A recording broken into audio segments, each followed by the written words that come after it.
I don't know if I trust people that don't like chocolate.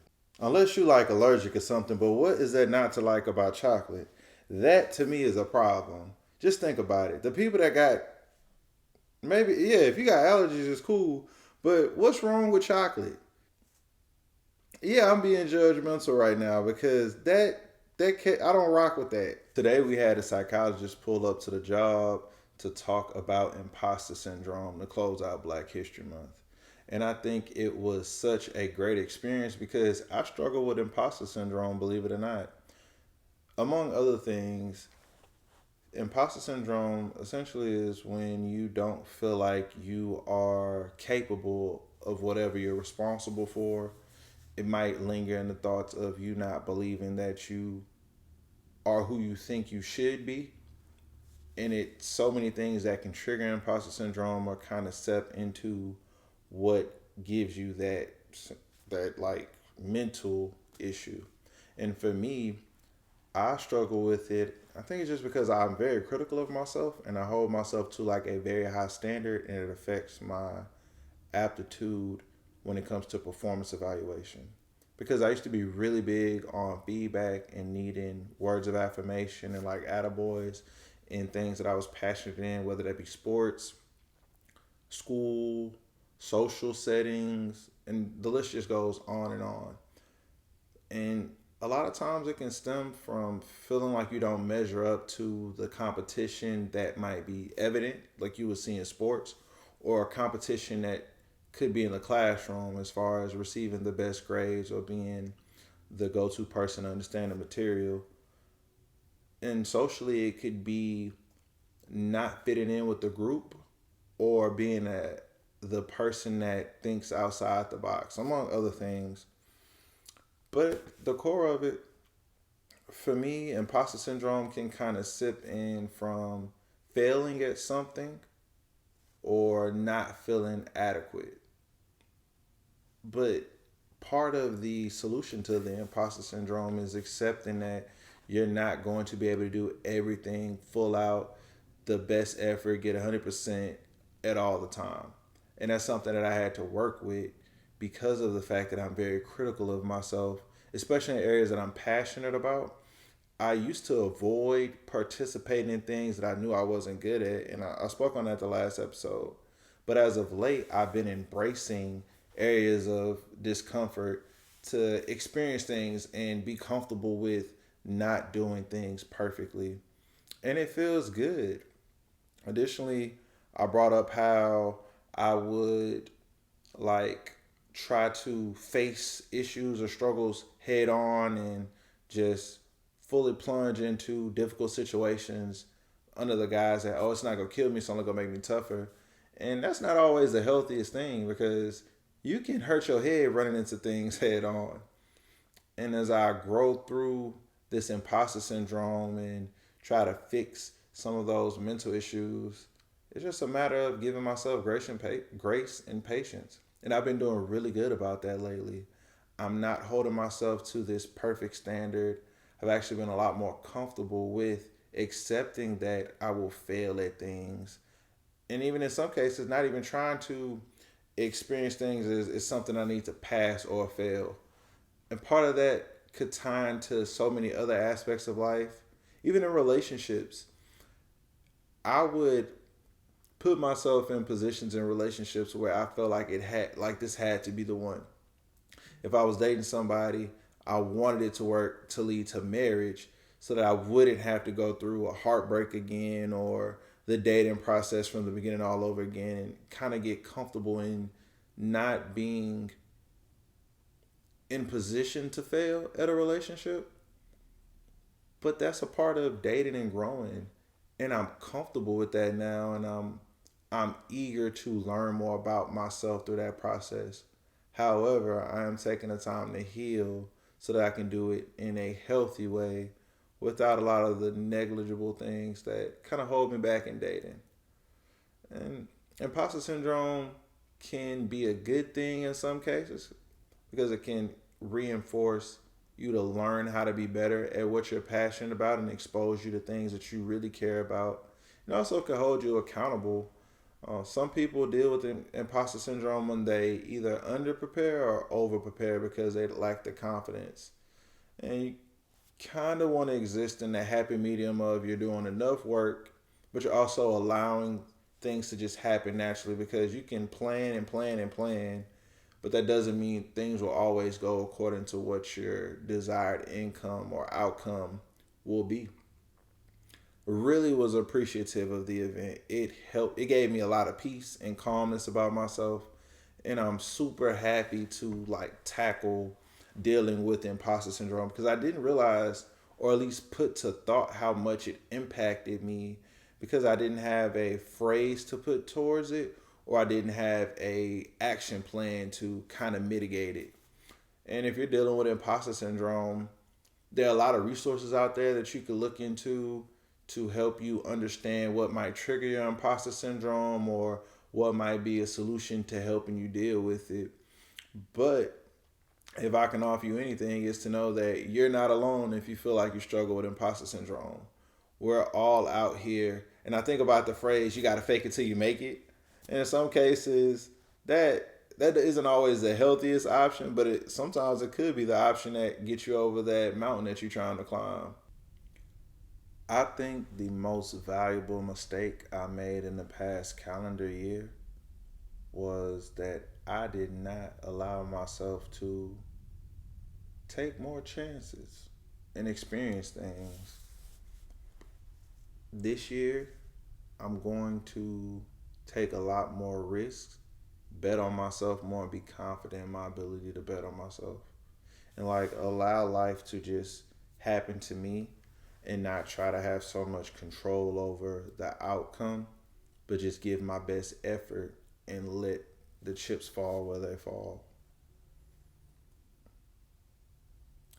And the reason why I think that was a mistake was because I missed out on so much being focused on the next thing, trying to control or plan for things that hadn't happened yet.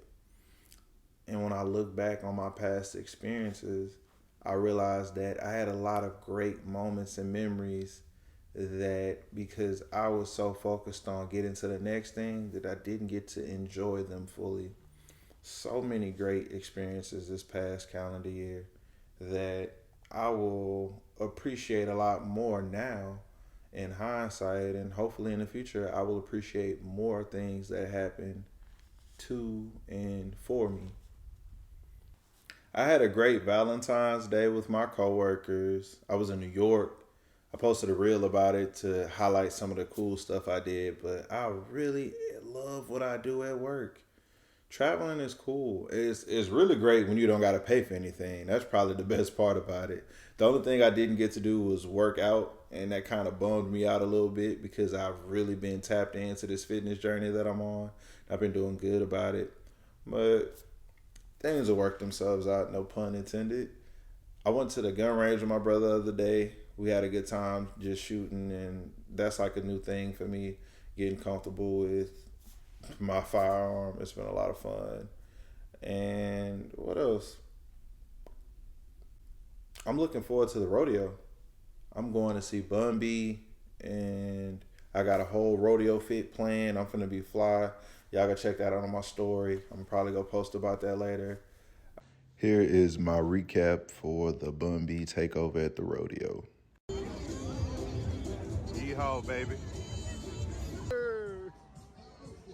We waste no time making a party at the rodeo. So immediately we started dancing. See my mom over there. My pops posted in the corner being Mr. Cool. Don't want to dance, hold his food.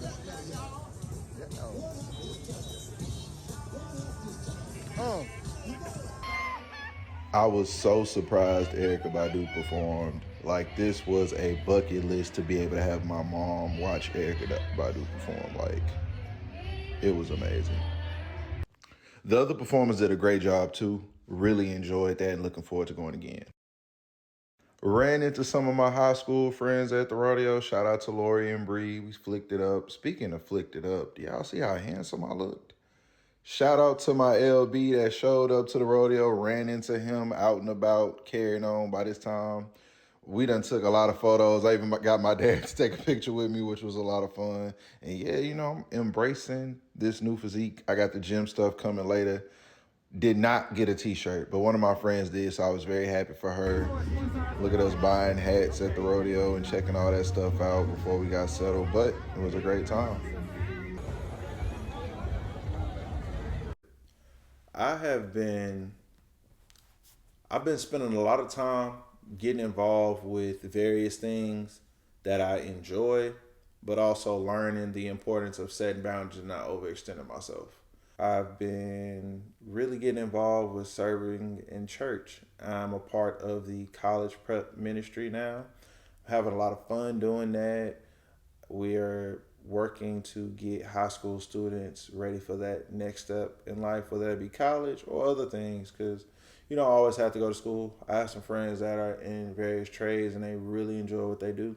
The main thing is giving people information so that they can be successful. It's been a lot of fun. I work with a good team because this year I told myself that I wanted to be more diligent in taking the effort to serve in ministry. I do a lot of community service work with the frat, but there's a difference when you're doing service under the guise of being in a fraternity and in service as a Christian.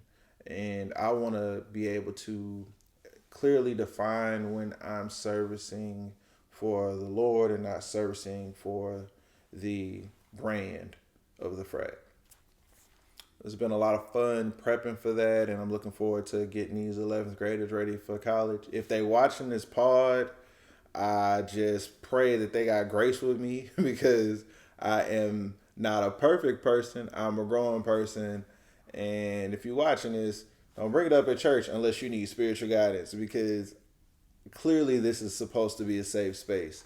But shout out to all the youth that I work with, and aside from that, things have been pretty good lately on my end. I'm really looking forward to the rodeo coming up. I'm gonna go see Bun B, and I got the fit and everything lined up. I'm finna channel my inner genuine pony video. Finna be a good time with some friends. So, other than that, life has been very interesting. I feel like this past week was one of my roughest weeks that I've had in a while. And I don't know why. I think it was really just allergies because they started to kick up and I was like dealing with that. But I'm happy that I was able to acknowledge that just because you have a bad day or a bad week or even a bad month, it doesn't mean that the year is wasted.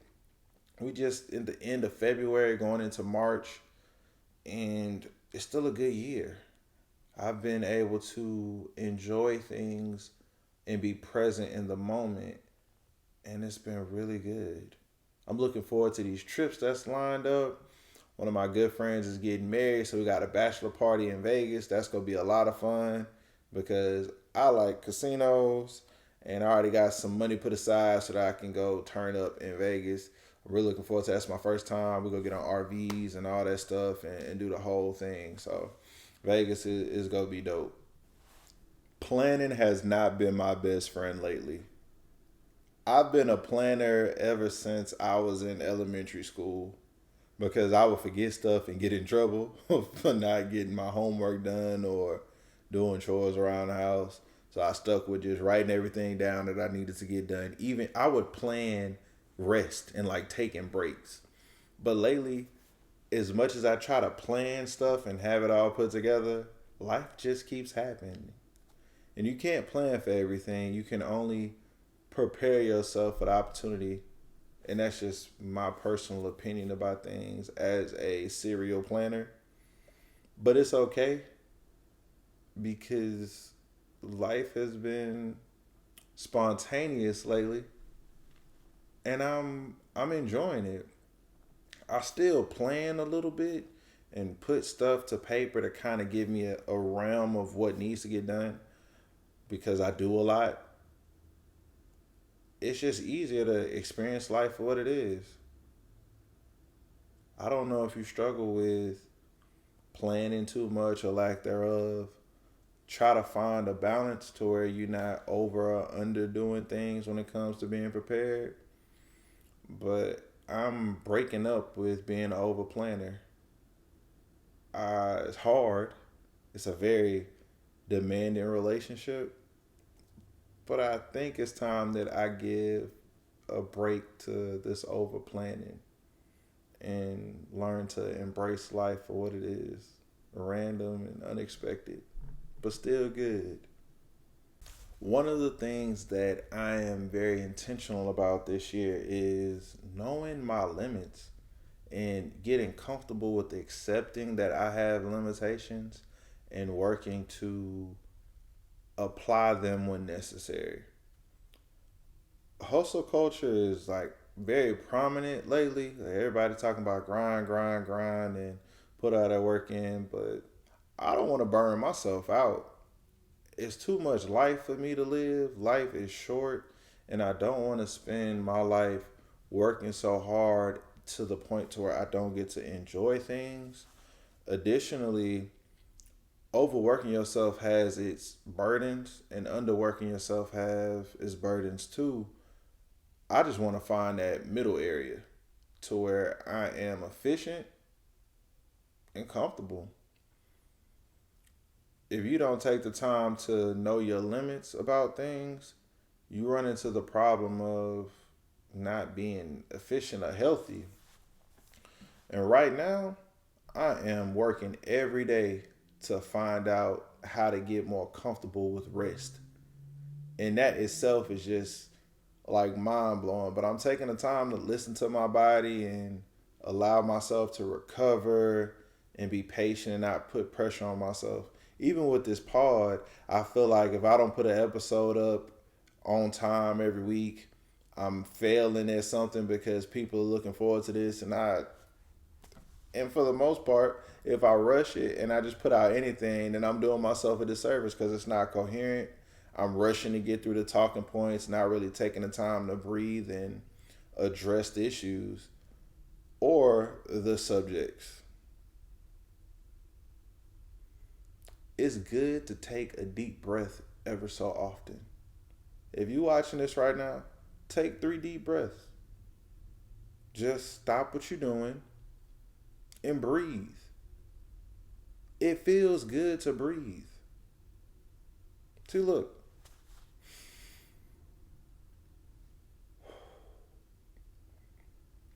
It's not going to hurt you to take the time out to just stop from all the things that you're working on, all the things that you're thinking about, and get in tune with yourself. And that is something that really is sticking out to me as of late. Getting more comfortable with being in my skin, identifying things about myself mentally, physically, and emotionally, especially spiritually. And I think that those aspects of my life have really been neglected because I've been pouring into these goals that I haven't obtained or want to obtain or hold a lot of stock into. And I don't really have to do that. I'm not on some type of clock right now. I'm taking life day by day, and it feels real good. So if you didn't breathe earlier, like I recommended, hopefully when you finish this video or just any time throughout the day, breathe. It feels good. I've tried to avoid this. I didn't want to talk about it.